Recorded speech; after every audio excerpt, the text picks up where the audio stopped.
a medieval sandbox for you to play around in however you want for as long as you want. Bannerlord may just be the ideal game when it comes to being called obsession worthy. With that being said, hey, I'm Ray, and this is Obsession, and today we're looking at Mountain Blade 2 Bannerlord. As always, before we dive into Bannerlord, a quick recap of what it means to be obsession worthy. An obsession worthy game is a game that can be played for hundreds of hours over dozens of playthroughs, often back to back. To determine this, I look if a game provides fun and unique mechanics, meaningful build variety, unique playthroughs, and ease of replay. With that out of the way, let's get to the discussion. I'll start off by acknowledging Bannerlord is an incredibly popular game, and for good reason. And given its notoriety, there's a good chance you already know about this one. So I'm going to keep this one maybe a little less deep than I do in other videos, and I'm also going to drop my usual format and try to convince anyone that hasn't given it a try why they may want to. I'm also going to talk almost exclusively about sandbox mode because while there is a single player campaign, most of your time is going to be spent in sandbox. So let's get going.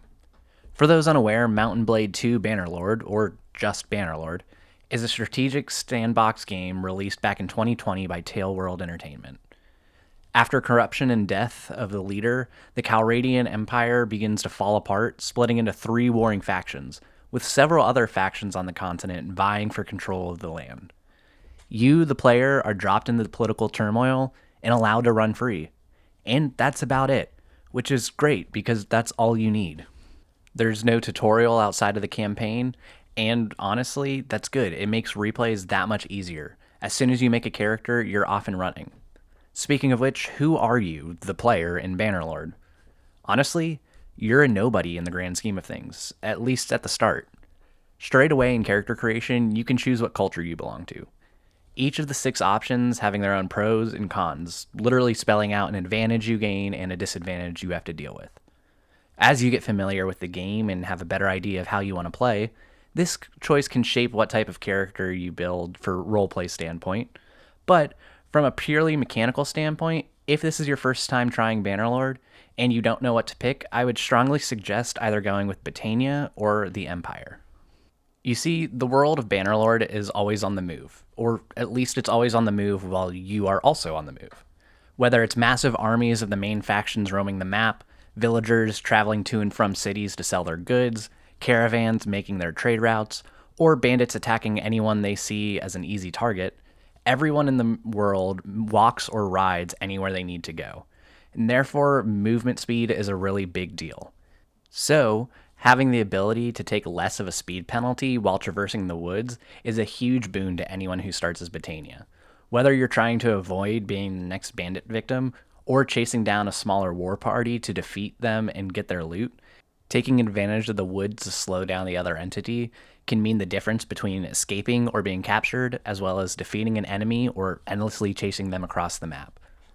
Likewise, as you get much later into the game, you begin taking settlements and castles in your campaign efforts. The issue by taking something by force is that you now have to govern the people that you just attacked. Towns can either love you for providing them with what they need, or hate you and slow down production and even rebel against your rule, becoming a hostile entity.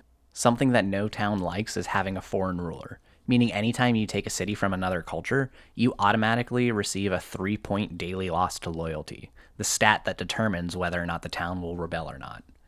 Given that the Empire background comprises 3 of the 8 factions across the map, choosing the Empire culture will help your eventual plans for world domination by eliminating that penalty for a number of settlements. But going back to character creation, you can also choose what your background is, and I actually really like the system that they use here. You get to pick who your parents were in society, what kind of kid you were, what you've spent your time doing while you grew up, how you learned to fight, and what big feat you accomplished as a young adult. All this can create a unique backstory to allow you to roleplay the type of character you want to be in the world. On the flip side of this, if you don't care about roleplay and just care about gameplay, each of these choices determine what stats you are proficient in and excel at learning. Bannerlord has a total of 18 skills spread across 6 stats. Leveling up a stat makes each of the 3 associated skills level up quicker. And putting points into your skill not only raises the skill quicker, but increases the threshold at which you can learn that skill in total. This means that while any character can learn any skill, they can only learn a select few skills very well. This is important because every 25 levels of a skill unlocks a perk that can truly begin to shape how you play the game. This is one of my favorite leveling systems in just about any game. It offers quite a bit of freedom up front to learn what you like before encouraging you to specialize in a way that feels limiting but not restrictive. And when I say limiting, I don't mean that negatively. But instead, your builds actually matter, and you don't just get to be a god who can do all things perfectly. So, in practice, while you may want some strong combat skills, these do come at the cost of some important core skills, such as the ability to lead more men, treat the wounded, participate in politics more effectively, even get better buying and selling prices, and so on. Thankfully, that's where another feature of the game comes in: companions in your party. Throughout Calradia, you will come across various hero units in town's taverns, each having their own backstory and set of skills.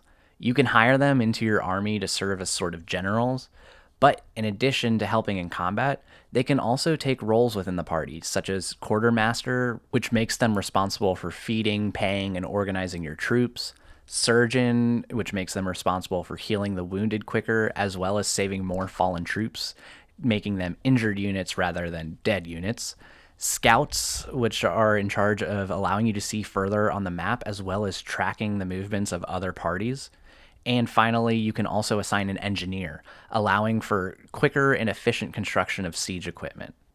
But speaking of your party, that actually leads really well into troops. Throughout Calradia, you can recruit various noble and peasant troops. As they see combat, they gain experience, and you can promote them into stronger tier units.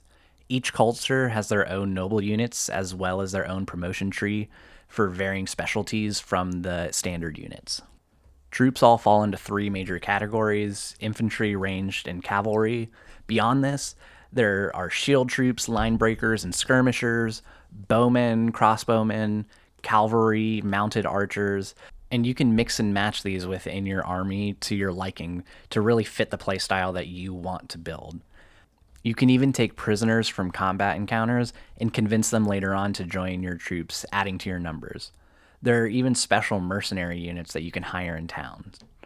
Beyond your character and companion builds, troop composition is truly where build variety shines in Bannerlord. While you can do the more standard troop compositions of roughly 40% infantry, 30% archers, and 30% cavalry, you can also just play around and do whatever army composition you want. I think one of my favorite ways to play is to use archers only. There's a unit type known as Fiend Champions who wield very strong longbows that can whittle down the enemy troops as they approach you, and then switch to really strong two-handed swords and clear out any remaining troops with ease. It's really fun just to watch volley after volley of arrows as the right side of your screen just lights up green with text saying that your troops are killing the enemy. Likewise, on the other side of the world, you can get the Khan's Guard, who are mounted archers with two-handed polearms instead of swords. They're another fun way just to take out huge enemy armies while staying as far away from harm as possible. Not to mention, having an entire troop of mounted soldiers means that your movement speed on the world map tends to be quite fast, so you can chase down any size army that you want. Now, while effective, neither of these are foolproof ways to play the game. But that's actually the really fun point of this, is that there isn't a right way to play. Bannerlord is all about freedom and lets you take on the world however you want. You see, while it sounds really overpowered to have these archer units that can just take out armies from far, when you're in the middle of a siege and you're trying to take a castle, not having any shielded units means that you are very susceptible to just having most of your units die before even reaching the gates as you receive volley after volley of arrows. Bannerlord, at least in sandbox mode, doesn't have an objective. And it's more or less implied that your goal is to take over the world, but you can set your own goals as well as go about achieving those goals in any way that you want. Maybe instead of taking the world by force, you want to set up a trading caravan empire and eventually get so good at trading that you can literally buy cities from their owners. Maybe instead of creating your own kingdom to rule the world with, you want to pledge your allegiance to one of the faction leaders and are determined to see them conquer the world before they die. Maybe you want to remain neutral to the wars and go around the world and find a spouse, have kids, marry those kids off, and eventually create a family large enough to comprise an army. While that last one sounds weird, you technically can do that if you want. It would take a long time and honestly probably not be that fun, but you can do it if you want. Even within the goal of world domination through force, you can decide if you want to be an honorable leader, keeping your word and treating people well, or just be a tyrant who rules by force and executes any noble who's unfortunate enough to come under your captivity. And on the note of captivity, Bannerlord also expects you to lose. When you fall in battle, you're taken prisoner by the victor, carried around for days. They often offer to ransom you off, but you also have the choice just to wait out the captivity and wait until you can escape on your own.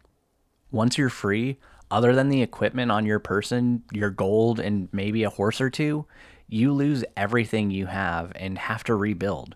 All the troops you had going into that battle are now gone. You'll have to recruit new troops and train them up. All of the loot you were holding onto, gone. You'll need to trade, loot more battles to get it all back. This can be extremely frustrating at times, but I would also say that it's very rewarding, and I would encourage you just to roll with it. While it sucks to lose everything, the journey to rebuild can be quite fun, and it creates a sort of emergent stories that keeps Bannerlord so fun.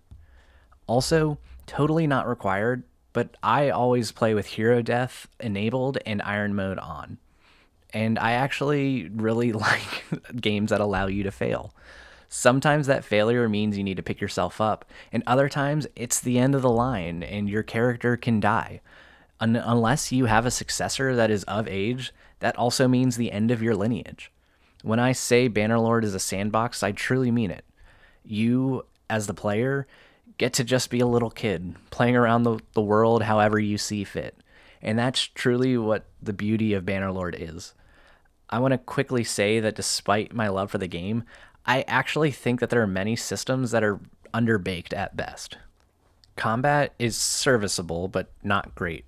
Thankfully, the scale of late game battles more than makes up for this. Relationships exist, but are generally inconsequential.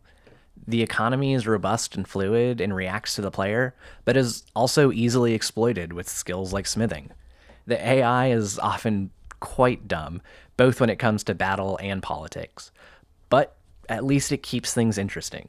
And while I can go on, my point in saying this is that Bannerlord is not a perfect game, but given its scale and the unique experience it provides, the total package is easily greater than the sum of its parts. So, is Bannerlord obsession worthy? Absolutely. While some of the less polished systems and the fact that the game focuses almost exclusively on emergent storytelling rather than having a narrative to follow can turn some players off, if you're looking for a unique experience of interacting in however you want with a world on a grand scale that is at war, then you should give Bannerlord a try if you haven't already. So there you have it, my thoughts on Bannerlord. If anything I've said about the gameplay or anything you've seen on screen has piqued your interest, you really should give this one a try. I tried to keep this video a little bit shorter because, frankly, this is a pretty well-known game and there wasn't a whole lot that I was going to teach you about it. I haven't even mentioned yet, but if nothing changes in my schedule, this video should be dropping the day after the first DLC, War Sales, comes out, and hopefully it'll make everything I said about this game even better. I do record these usually a couple weeks ahead of time, so hopefully the DLC goes well. You'll know, but I won't at the time of saying this. Regardless, I hope to see you again soon, but until then, I hope you have a great rest of your day, and I hope that you know that you truly matter in this world. Take care.